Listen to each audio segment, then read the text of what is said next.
drugs, Nigerian, you eat them.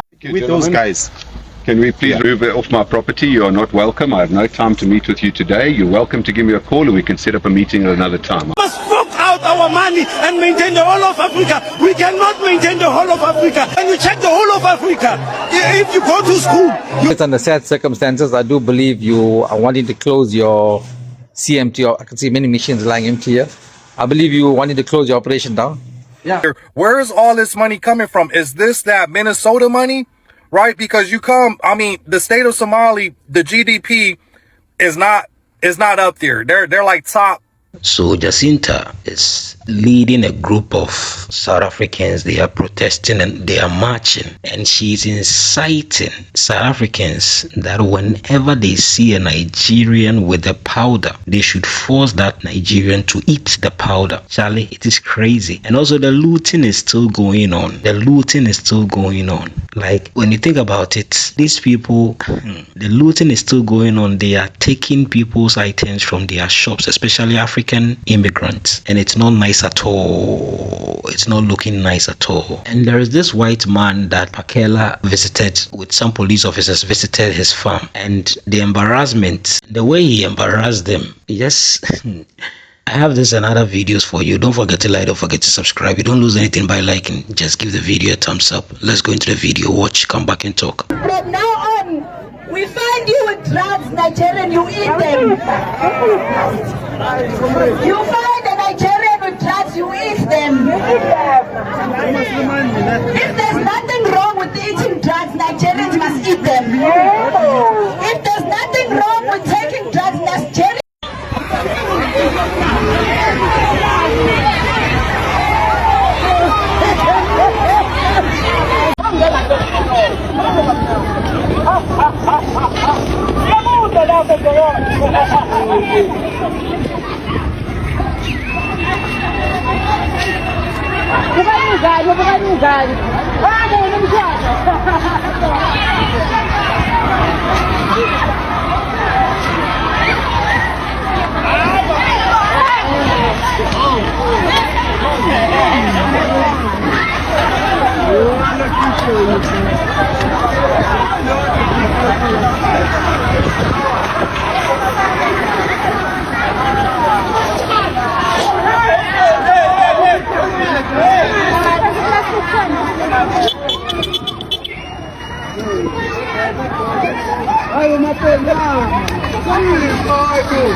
Drop the attitude so that will help you.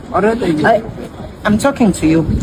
Drop your attitude and give us the papers. I'm talking to you and we are dropping the attitude. What is wrong with you? Are you hungry? You want to sleep? We are working here and I'm not going to tolerate your nonsense. Absolutely. What are we doing? Yeah, we're giving to one for the people. No. The verification is not done on the road. How many times must we tell you that the verification is not done on the road? I'm talking to him and he's telling me that he's not going to move from the car because there is no one in the car. Because it's not closing. It's not closing. That is another issue. Can you please go and check that car if it's roadworthy and give him a ticket? Just check if it's roadworthy first. Let's go. Let's go. You get your papers in the car. Let's go. Because of your attitude, that's why I'm pulling you like this. You don't drop your attitude. Go inside. Don't get hurt. Next time, drop the attitude. Absolutely.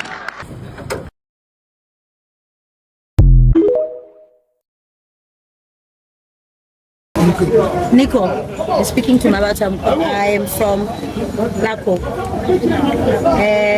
We are here to submit this to you. However, as in submitting this, we are giving you 24 hours to respond to this. if you're not gonna do this in 24 hours, unfortunately, we're gonna come back to Para and continue with what we are doing today. We have had a lot of unlabor fair practices that your company, as KammaDyn Security, has done, and so many injustices that have been done to these employees. And unfortunately, we had Mkize here around. He is the main problem that we are here. Most of the issues addressed here. He is the main problem here. We can't be having people contracts that are they don't have contracts. Let me start there. They don't have contracts of employment. That's point number one. Yet they are saying they are being dismissed because the contract has been terminated. Yet they don't have a contract of employment. Can you kindly please take this? We're handing over this for you to go and study this and come back to us within 24 hours. We have our email address here. We have our cell phone number here that you can contact. However, if KammaDyn Security, I want to reiterate this, if KammaDyn Security doesn't come into terms with this, with those guys, can we please move off my property? You are not welcome. I have no time to meet with you today. You're welcome to give me a call and we can set up a meeting at another time. I'm not meeting with you at the moment. I'm dealing with the Department of Labor. I'm happy to deal with them. I'm dealing with SAP. I'm happy So to why deal with why them. the legal foreigners ran away? Why did they run away? Thank you. Why did they run away? Why are you keeping illegal? Why are you abusing black people here? Why are you taking black people who have no rights? And you come and make them donkeys here? Sorry, guys, can we You mustn't do that. You mustn't do that. This is new South Africa. This is new South Africa. I tried to speak to you and you didn't want to talk to me. I tried to talk to you. You guys mustn't do this nonsense here. You mustn't do this thing. This is our black brothers, as much as they're coming from other countries, but they are our black brothers. And you are also my brother. We must treat this country right. You mustn't look for cheap labor. Hi. Do you see that guy that passed away down the road and was shot? He came and did exactly what we're doing. He made someone shut down his tuck shop. By the time he got home, no, you can't say you don't do like that, because it's your brothers and sisters that come here. You open these tuck shops and you think it's your little mansions that you must build here and start killing people for it. It's not the first time we're going through something like this. There's people who are dying. No, but there's people who are dying because you guys want to run these tuck shops by force. If we came into your house and started wanting to live in your house by force, would that be okay? Tensions are escalating in South Africa. Now you have Ethiopians teaming up with Somalis protesting, counter-protesting against South Africans, telling them to leave their country. They have these signs that says, stop burning our businesses. I'm like, where's this energy at for your own country? Like, whatever opportunities you see in South Africa, how come they don't go to their place of origins and protest for those particular opportunities, right? Now, I find this interesting is because Somalis own businesses out there, that they have businesses out there. Where is all this money coming from? Is this that Minnesota money? Right? Because the state of Somali, the GDP is not up there. They're like bottom 3, right? When it comes to the GDP of Somali, like, where is this money coming from? Because clearly it's not coming from Somalia, right? So yeah, I just have questions about the money aspect of it. And where's this energy at for your own countries, your place of origins? But yeah, it's escalating out there. They saying they not leaving. They telling them they not leaving. Today we don't have water. So today, can you help us for water? Because they give us the tank. That tank is for one street, and they come with the 10 baggage for one people. So me, I'm coming with the 2 baggage. They don't me allowed to take the water there. Can you help us about water this side? There's no water until today. So I'm here with Mangubeni in Finetown, and a couple of months ago I was here and shocked to see that in a metro like Joburg, people have to take wheelbarrows for long distances in the hope that a water tanker has come to fill a tank. And Mangubeni said she had an old mother and she had various people that she had to look after, and every day she had to take her wheelbarrow down to see if there was water. She said what they need is water. It was quite an extraordinary thing that here they don't have water, and so we've brought the water tanks here so that Mangubeni can just come round the corner right here next to her yard and get the water, and so can everybody in the street that had no water before. I'm so glad about the water, because we're struggling about the water for more than 5 years. We don't have water here, even drops of water. Now we take the wheelbarrow from that side, the long strip, to take the water. Even the credit, they take the money from the grant to buy someone to go and fetch the water for them. We must fork out our money and maintain the the whole of Africa. We cannot maintain the whole of Africa. And you check the whole of Africa. If you go to school, you must pay for yourself. If you go for a clinic or a hospital, you pay for yourself. Why only South Africa? Out of 53 countries, it has to be a free for all.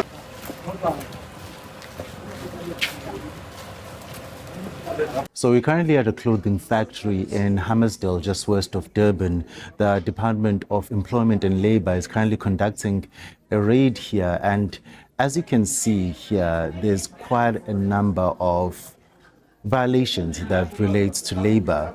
But what we've heard is that there was a tip-off. So while there are some workers here who are not properly documented, what we've heard from people who work here is that there may have been a tip-off, so that's why there's a lot of empty seats. But one of the things that we've noticed here is just the horrible state of where the workers are working.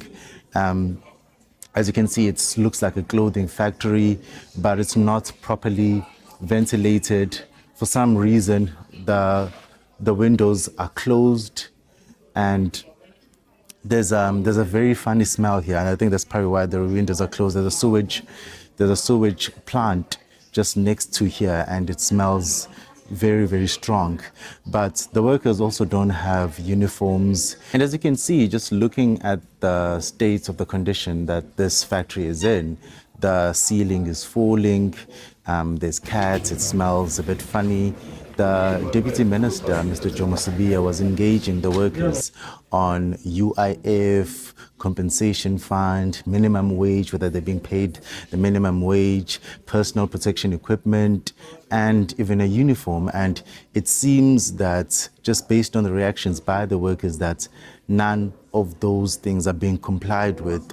So the department, it's here with immigration officials from Home Affairs, but also labor inspectors. They are going to be interviewing the workers and just finding out what is the state of their employment here. And as you can see, that there's quite also a number of foreign nationals who are employed here, and they will be checking, one, whether they are documented to work here, but also whether they have work visas and are allowed to work in South Africa. What we've found here, unfortunately, is that almost all our labor laws are not complied with. This is a complex of companies or businesses that are in Hammersdale in KwaZulu-Natal. We came here because we knew exactly that there are challenges of non-compliance by different companies that are in this complex. Workers don't have a uniform, they don't comply with Occupational Health and Safety Act, they don't have seats where they can sit and do their work. But further to that, they are not paid at a minimum wage level. Basic Condition of Employment Act is not complied with. They don't have pay slips. They don't have contracts. They don't get leaves. So it's just quite a number of problematic areas that we've found. In this one, it's even worse. We found that in this company, we've got illegal foreign immigrants who are working in this company. About 28 of them. 13 of them, they don't have they do have passports, but they have they don't have visas. They've got visitors visas, but they are already working in South Africa. About 14 of them, they don't have passports. They are just illegal. And then even the husband of the owner of the company is working in South Africa, but the passport doesn't allow him to work. This visa doesn't allow him to work in South Africa. So it's about 28 of them illegal, and we are going to make sure that they are processed. Home Affairs has done a great job in profiling them and making sure that we process them. So we are going to be taking them in. They are going to be arrested, as you can see right now. We're going to open cases, deport them, fine the business owner at 10,000 rand per person. Wait. Like this is not good because it's here. Like this, maybe it's now open. You can camera. It's fine. We were staying in this place on the 10th of July. They came and looked for us outside. They closed the flat. They closed everything inside. My kids, they doesn't have anything to wear. Everything's inside. We paid 6,800. Proof is this one. For last month we paid, but we didn't stay. They closed the flat until now. They don't want to give us our things. Everything's locked inside here at Park Central, King George and DBS. I'm staying outside with my kids who doesn't have anything. My case doesn't have anything to weigh. Everything's inside of this plate. Yo, the people are angry with me. But the more I read comments, the more it just proved my point about the whole hatred thing.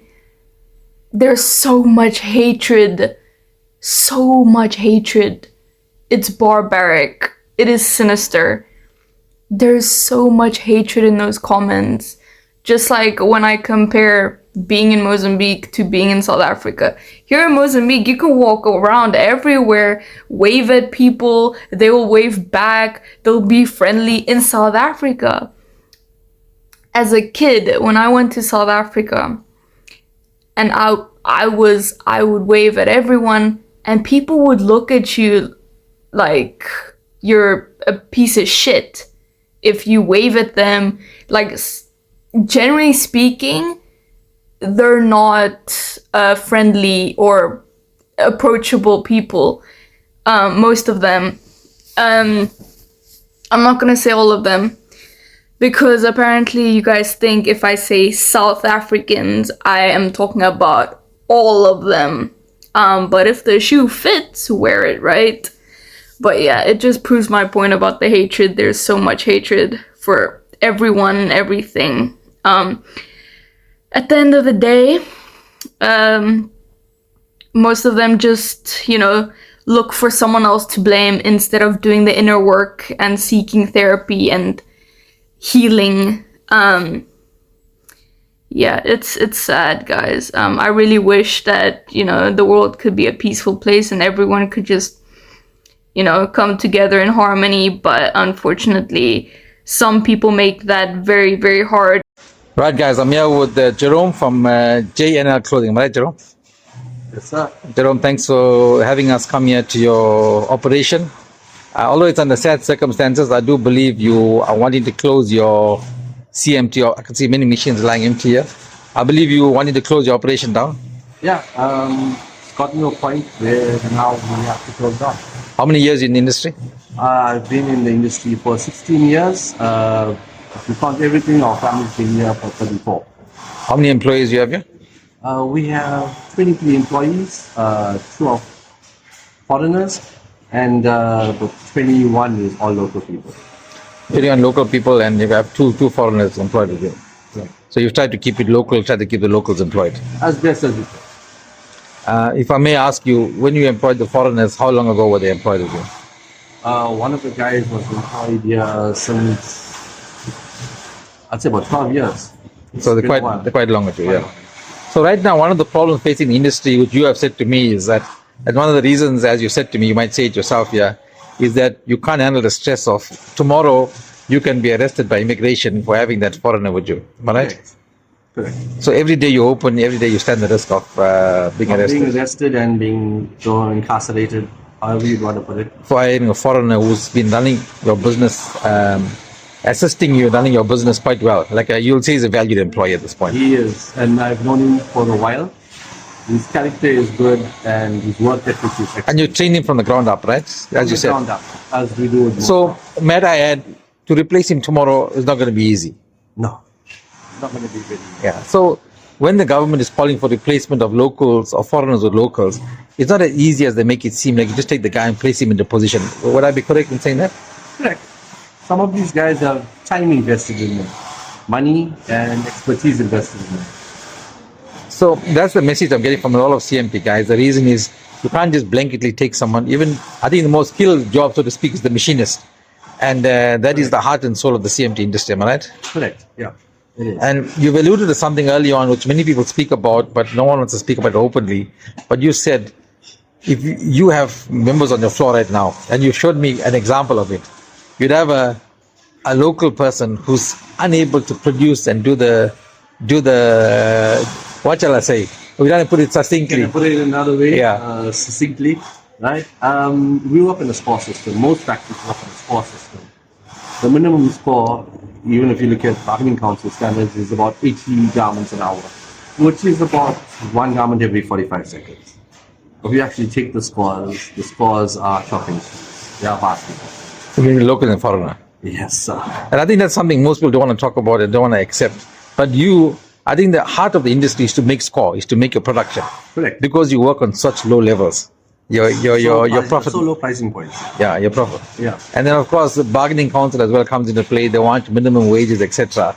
But from what I understand, the prices you're being paid for your garments, it's becoming almost impossible to achieve. The price point that we're getting on our garments pushes up the production levels that we need for a week, which are getting to a point where it's unattainable at the moment. So these are all, I've heard this from numerous industries. This is what's going on. And so I think at least 23 people are going to lose their jobs. Correct. By next week, approximately 23 people are going to lose their jobs. And that's not good for the South African economy when the unemployment is so high. Like I told you before, the company is in debt. We've been using personal savings to float the company. We out of personal savings at the moment. There is no other way that we can see forward. If we incur even more debt, we actually nobody can run a business not to make a money, not to make a profit. And to put out of your own pocket is the worst thing.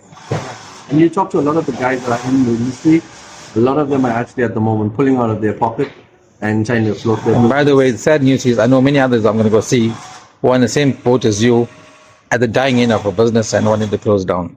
So firstly, thank you for sharing your story with us. I think you have a good camaraderie with your workers here. I think you feel for them and you've trained them a lot. They're like family now for the time that they've been here. But as I said, it reaches a point where there's nothing that we can do to help anybody. Proof of those things. And we as South Africans, we are clean and clear about our position. SPAZA shops are only reserved for locals. We don't want no foreign nationals that is going to operate any SPAZA shop anymore. Yeah. That is and if the government says these people, and because we want to understand to know, it says the law of South Africa, you cannot operate any SPAZA shops without investing in the South African economy. And we know for a fact these people, they haven't invested anything. And you can even tell that he can't even barely speak a proper English. And then he just came here recently. And then now we are going to be said because we are respecting you. But we are not going to, and because these people cannot be operating SPAZA shops without a proper document.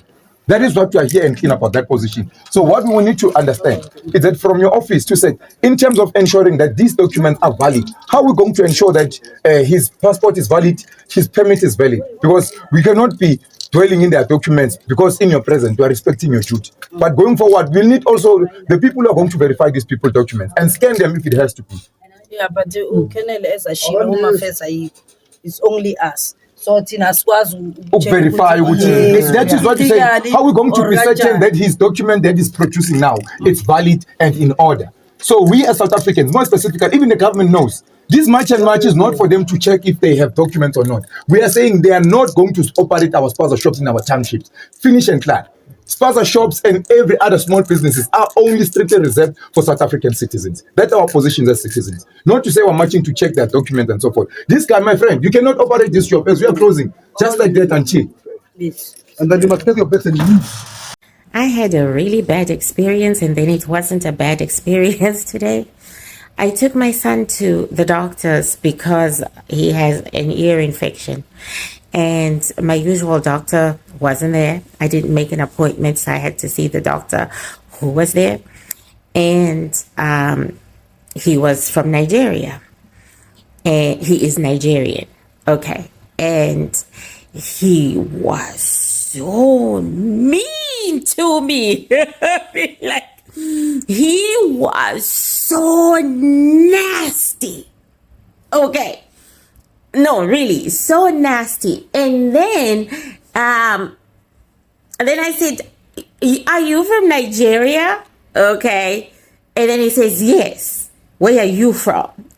So nasty. I said, "Zimbabwe." "Oh, we are family. We are friends. After all, you're from Zimbabwe." Now, why do I say that? Because I'm always mistaken for a South African until I open my mouth. And then those who know the Zimbabwean accent, they say, "Oh, you're from Zimbabwe." But first, they always say, "Are you from South Africa?" And that's okay. That's okay. That's where my bloodline comes from.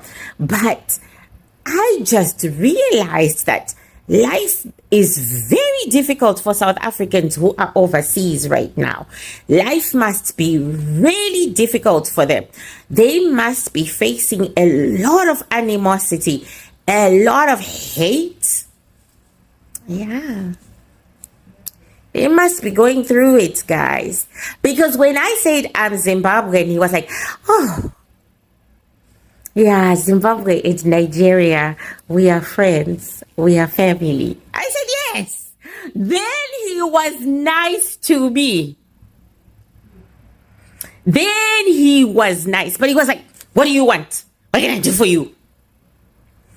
Then he was nice to me. Guys, I feel for the South Africans on the streets of the world. You're not safe right now. You're not safe. I'm just letting you know. So, you see, this is where I have a problem. Because, Jacinta, you are a well-educated person. You know that whenever a criminal is arrested or caught, he has to be taken to the police station, processed before court, and if found guilty, put in jail. Why are you inciting people to do something of this sort to anyone that they see selling coke, especially Nigerians, because that's a nationality you were mentioning? I don't know what these people have done to Jacinta, and Jacinta is just using their names, mentioning their name left, right, center. Like, bro, it's too much. It's too much. And you see, the looting has not stopped. The moment they get any opportunity, they get any chance, they start to loot. And I learned this shop is for an African, and they are just looting the shop left, right, center. Just look at the number of people that are going into someone's hard-earned money, hard work. And this is how you people have just rendered the person's business to ground zero. And when it comes to Pakela, listen, I don't know. Is this like who is he? Because you are among police officers, and I learned all the other law enforcement agencies. You have gotten to a place. This person or this man is supposed to engage. As he said, he wants to engage with the government's law enforcement than you. Like, you could see that he got pissed and he started talking. Like, bro. The man knows what he's talking about, and he knows it's right. Charlie, it's sad. Thank you so much for watching.